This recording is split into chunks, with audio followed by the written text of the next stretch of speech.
In this video, we are going to share with you 7 time-tested laws of money mastery. If you or someone you know is feeling worried about the changing times and are looking for something to help guide you in your financial journey, then you've come to the right place because by the end of this video, you are going to learn the timeless rules and laws about finance that'll help you find happiness and wealth.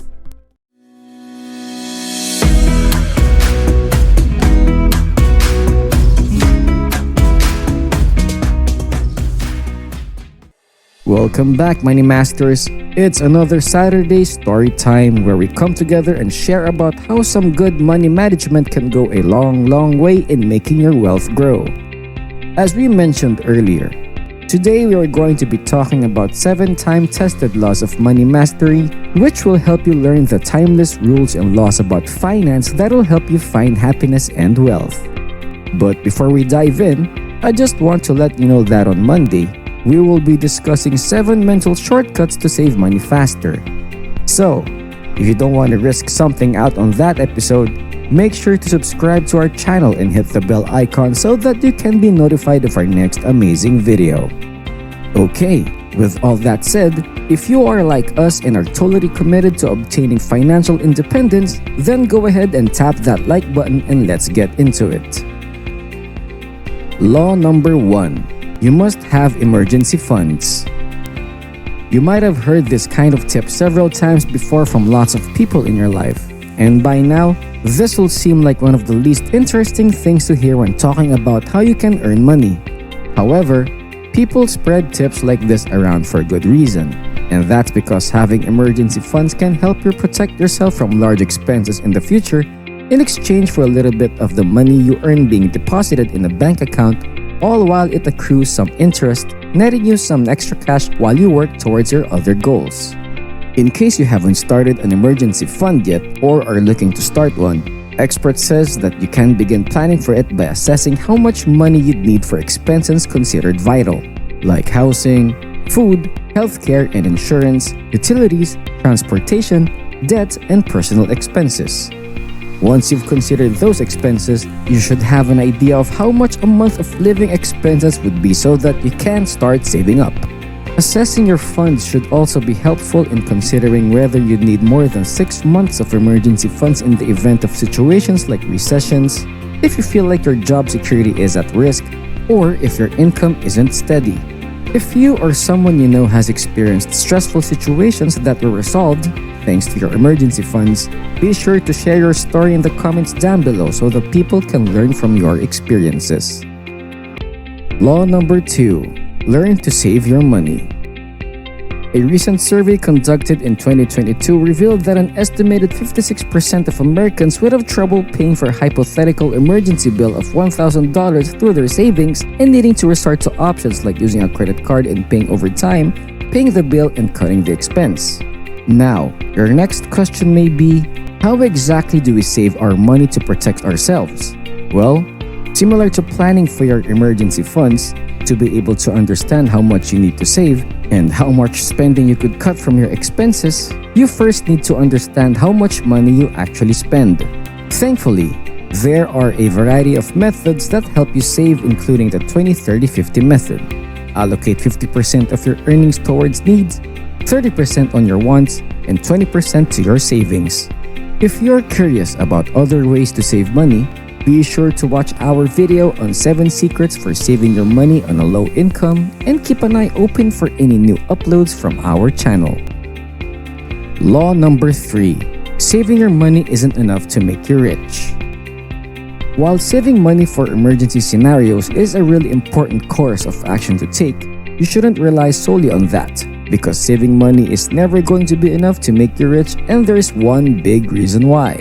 Money decreases in value over time because of various factors like economic downturns and inflation. $1 today will not be able to buy you the same amount of goods, items, or services as it would 10 years later. In fact, if you check how much $100 back in 2000 would be worth in 2022 according to several inflation calculators, you'd find out that it would be worth around $172. That's quite a big difference. In contrast, the money in your savings account stays the same. but each dollar in that account gets less powerful, meaning that money stays static in your account becomes less and less valuable with time. Just from this alone, we can see that choosing to save your money by leaving it alone is never going to be enough to help you accumulate your wealth because of its shortcomings. If you want to overcome forces like inflation and to preserve your current standard of living as the years go on, you're going to have to make your money grow at a rate that is at least equal to the current inflation rate, and that can't be achieved by simply saving your money. If any of you or someone you know has any helpful tips for saving money, be sure to share about it in the comments down below and we'd love to hear all about it. Law number 4.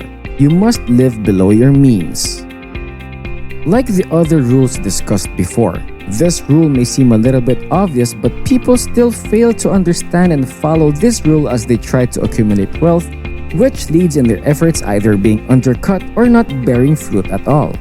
While we can understand wanting to stay updated with technology, eat delicious food, wear nice clothes and shoes, and live in spacious houses, when it comes to money, you have to be realistic and know the point at which your living expenses may overtake your combined income so that you can find the right balance between comfort and quality living and having enough money to save and invest. It's also important to exercise restraint and to ask yourself whether a transaction you're about to make is necessary or something you can afford given all of your expenses. Because if you don't, you might as well kiss the idea of being financially free goodbye. Because uncontrolled spending will erode any amount of accumulated wealth, even if you have millions upon millions of dollars. The best thing for you to do is to live below your means and spend less than you earn and either save or invest the difference to either preserve or grow your wealth. Law number 5. Learning is earning, but so is sharing. You all probably know how the old and popular saying goes, knowledge is power, and that couldn't be more accurate than when it comes to life and expenses. Various articles on the net that you can find just by Googling or quote pretty easily discuss how this quote is accurate to life in general. In particular, Thorsten Heilig, in an article on Forbes that talks about how the adage applies to the business world, sums it up very well, and I quote, "Modern data tools allow businesses of all sizes to extrapolate data into meaningful insights and predictions that can completely alter their decision-making process. This knowledge ensures that decisions aren't based on guesswork. Well-informed decision-making enables a company to make the right investments, identify market trends, and adapt their operations as needed. Drawing data from all areas of the business enhances these efforts even further."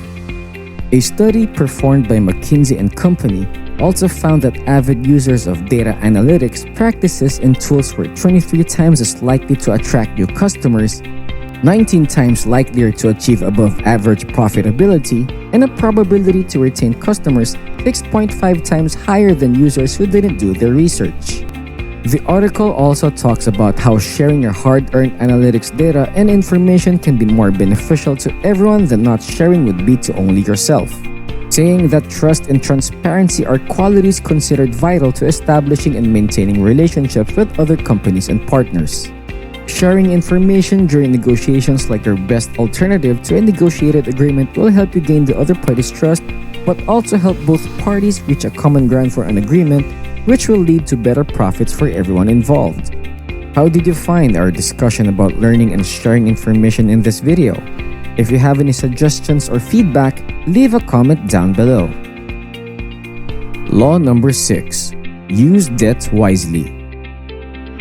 Debt can be separated into two categories: good debt and bad debt. Learning to use good debt while avoiding bad debt is another important step to building your wealth, because there may come a time when you'll be forced to get a loan for some very big purchases such as an education, real estate, or a new home that cost a pretty penny.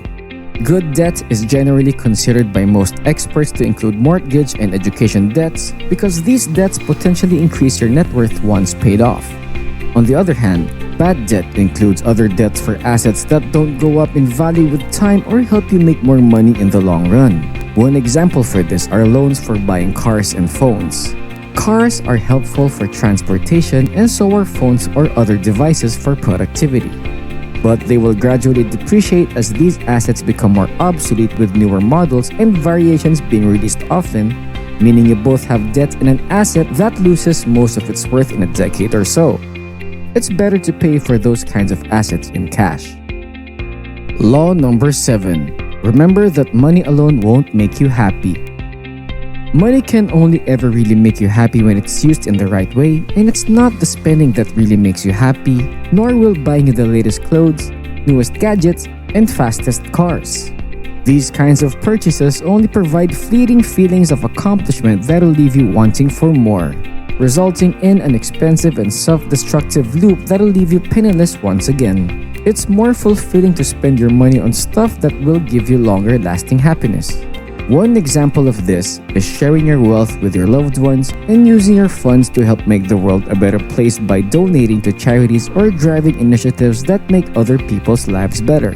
You can also use your money to travel and to treat your friends, family, and maybe even your partner. These things create lasting memories that'll enrich your life and make you realize that money can help you buy happiness through the experiences and opportunities it provides. But it's the people at the core of those experiences that make them special and memorable. What was the best experience or memory you guys have gotten thanks to your hard-earned money? Did you experience it with anyone in particular? Let us know in the comments below. And those are all 7 time-tested laws of money mastery that we have for you in this video. We hope you learned some very helpful insights from what we've shared with you today. Please don't forget to leave a like on our video if it was able to help inform and positively influence your financial decisions and lifestyle, and leave a comment down below about how you feel like this video will help you boost your overall income. Also, if you love our content, subscribe for more Money Masters content and updates, and so that you don't miss out on our next episode of Money Monday, where we will be discussing 7 mental shortcuts to save money faster. Also, we'd like you to consider sharing this video with at least one friend. It would mean the world to us if you would join us in our mission of helping good people like you keep more of what they earn and earn more from what you keep. That'll be all from us in this video, Money Masters. We'll see you in the next video.